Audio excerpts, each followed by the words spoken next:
Alright, let's see. My first game review. Let's take a look. Far Cry 3.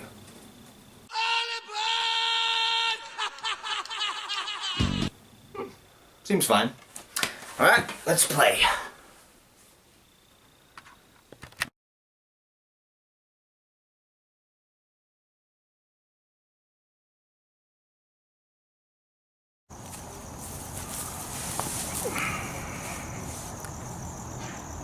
Has anyone ever told you the definition of insanity? Insanity is doing the same thing over and over again, expecting things to change. Now, the first time somebody told me that, I don't know, I thought they were bullshit.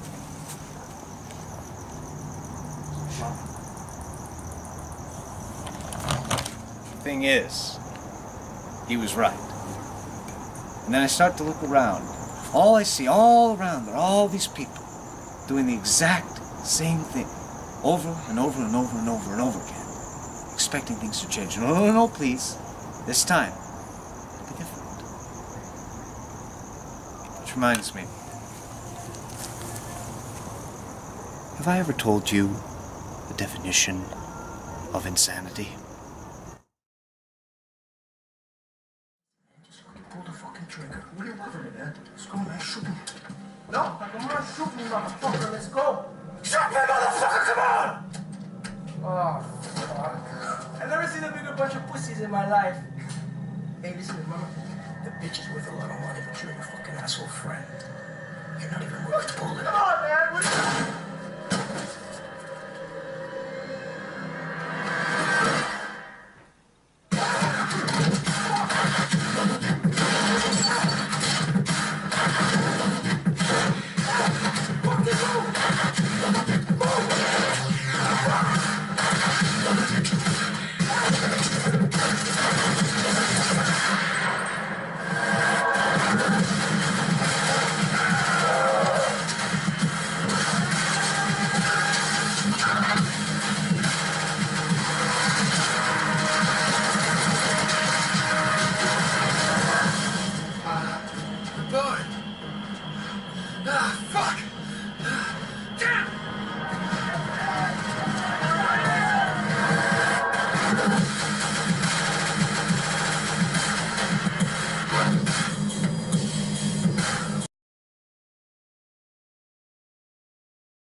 Hey everyone, welcome back to Leochner Reviews, a show dedicated to spreading the truth and sharing a passion for entertainment in a safe and spoiler-free way. And today we're doing a little bit of a different entertainment. It's been a busy time, guys. I'm sorry for being gone so long. I've been trying to get into some new entertainment lately, trying to get back to playing video games again, and I just played one recently that just really stuck with me, and this one I wanted to do a video to share with you guys. So it's a little something different, but I hope you guys enjoy it. One thing I want to get off right off the bat, guys, for this game review is I'm a casual gamer through and through, so just know that up front. I'm not really someone who gets into multiplayer or online, so I'm not really going to delve into that. I'm going to focus solely on the single-player campaign, and if I talk about the multiplayer, it'll just be an additional thing. Maybe get a point more or something if it's good, so just know that up front. So, with that said, today we're talking about Far Cry 3. Now, I can already hear what you're going to ask. Jeremy, why Far Cry 3? Why not 1 or 2? Well, the beauty of the Far Cry series is that they're not so much a cohesive story. Basically, in each Far Cry game, they take an individual and they put them into a hostile environment that is a far cry from the environment that they're used to. And there's not really anything that holds them together aside from that. That's what makes the series distinct. So you can play any of the games without having played the previous ones and you'll still do just fine. And the reason that I chose Far Cry 3 is because I hear that it's one of the better of the series. It's a good place to start. So, with that said, what's the story for Far Cry 3? Well, basically, you play as Jason Brody, a rich, spoiled white kid from California, good state to choose, and Jason and his friends and his girlfriend and his brother go off on a tropical vacation to Asia. Now I know you're already excited just as I was. But unfortunately, while they're taking part in exploring the mysterious Rook Islands, Jason and his friends are captured by a gang of pirates led by the oh-so-lovable Voss, perhaps one of the best villains I've ever seen in a video game. Jason manages to escape, and now you, as Jason, must survive in the jungles of the Rook Islands, develop your skills, and save your friends.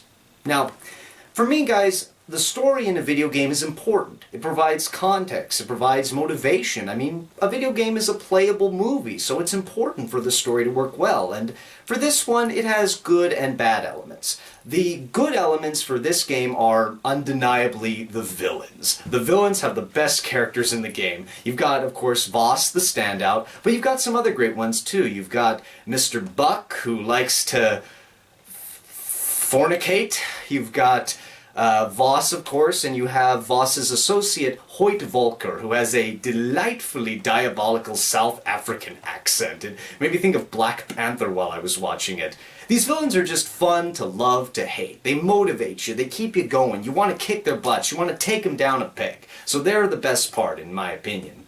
The stuff with Jason and his friends is alright, it's okay. The stuff with his girlfriend is really sweet, she's beautiful, there's some nice moments with her. But they're kind of the weaker part of the story because a lot of it feels very melodramatic, almost soap opera-y. There's lots of lines in this game where you'll find yourself saying, "Why did you say that?" or "That was just to sound dramatic." You'll even call Jason a flat-out jerk at times. So that's kind of a weaker point of the game's story. You don't get as invested. Although nicely, Jason himself has a good arc. He goes from this wimpy kid who is afraid to even touch a weapon to this badass who enjoys killing but who has this kind of dark descent where you worry what's going to happen to him. So it keeps you engaged, it keeps you invested throughout, but obviously it's a game, so the thing we want to focus on is the gameplay, and I'll tell you right now, guys, the gameplay for this one is fantastic. First off, it's a first-person shooter, so like any good first-person shooter, it has a ton of varieties of weapons. There's handguns, there's pistols, there's semi-machine guns, there's light machine guns, there's heavy-hitting assault rifles, there's specialty weapons like rocket launchers and flamethrowers that you can use. And you can add all sorts of attachments to the weapons, and you can add camo schemes that really make them look cool. I mean, myself personally, I like the hard-hitting ones, the assault rifles, the M16, the Spaz shotguns.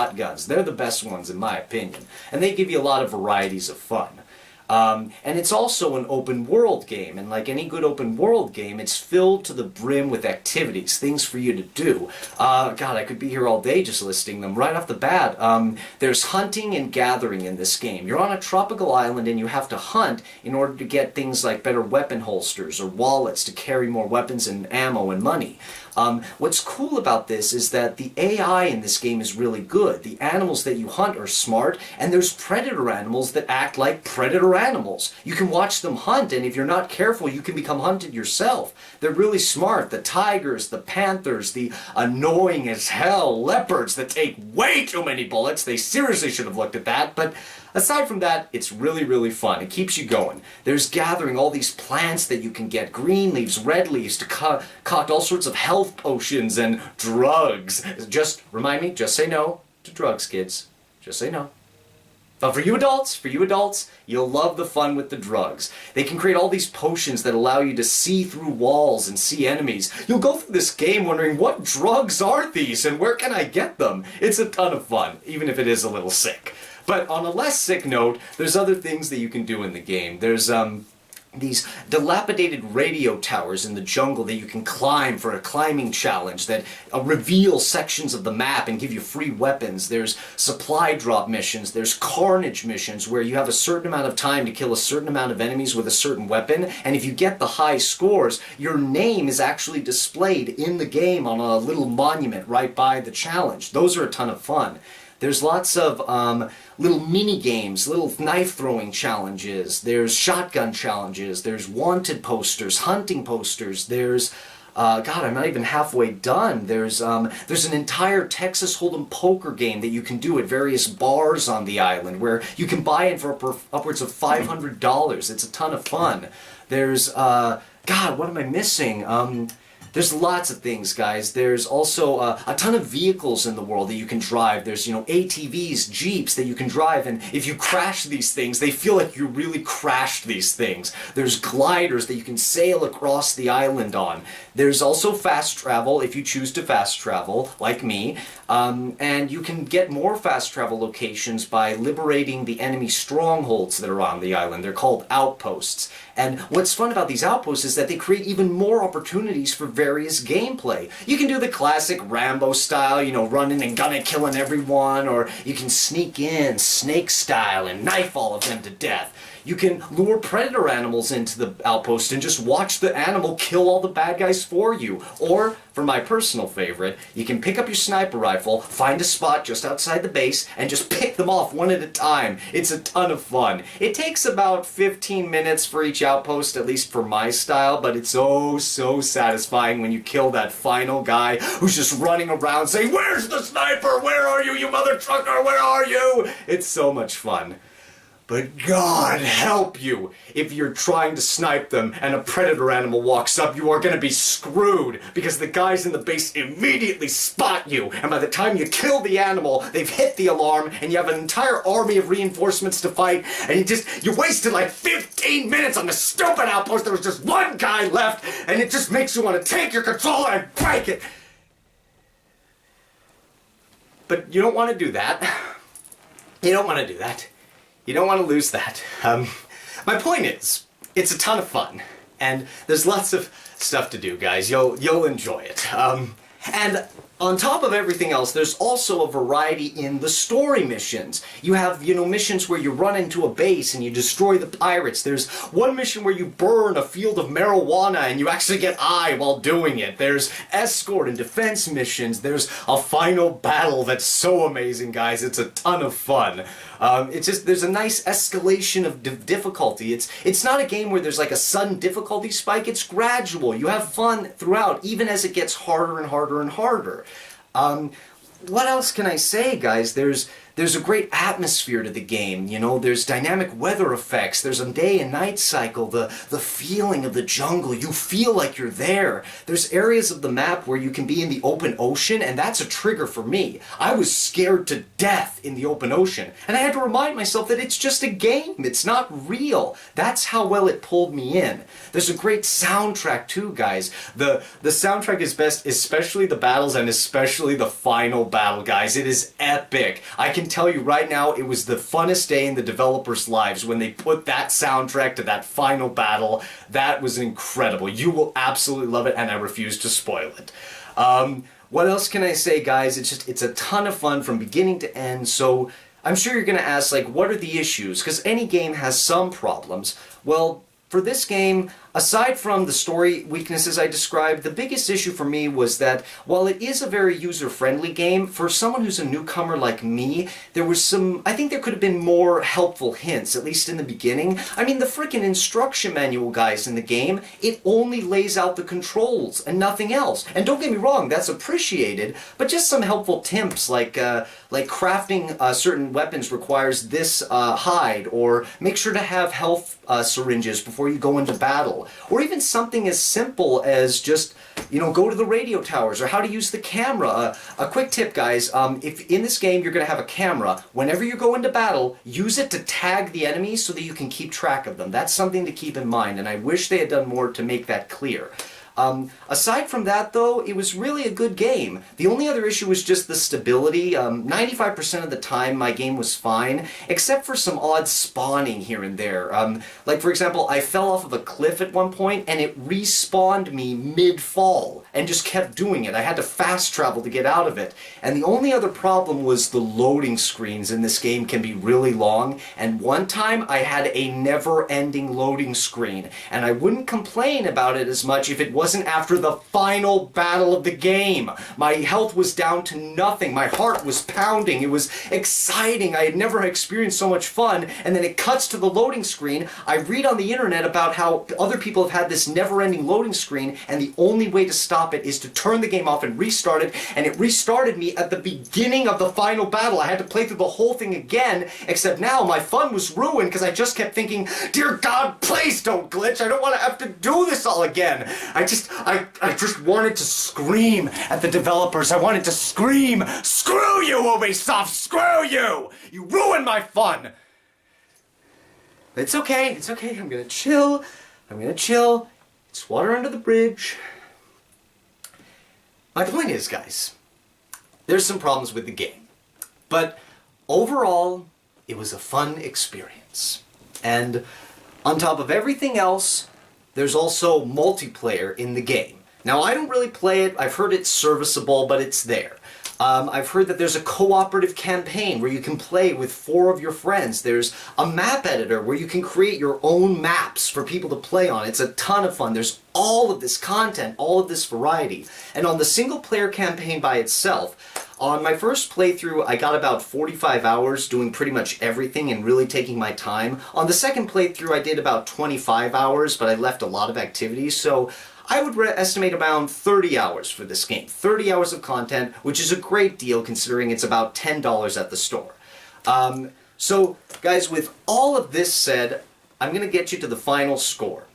The final score for me for Far Cry 3 is a solid 9 out of 10. It is a must-own, must-play. If you have a PC, an Xbox 360, or a PlayStation 4, you need to go out and buy this. I hear that the PC version is better with graphics, but the consoles are good too. Either way, go out and buy it, you will love it. If you're tired of all the military-dominated first-person shooters, or if you're a newcomer like me, you will enjoy it. It's a fun trip on a great island.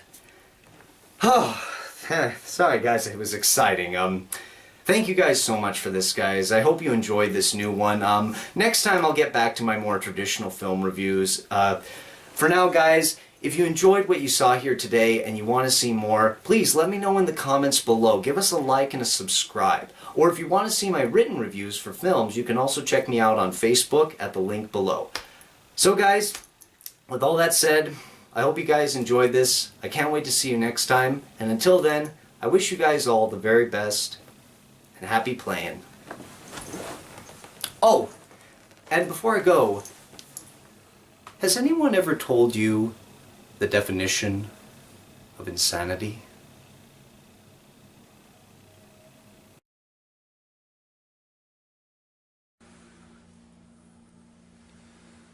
Don't forget to flush.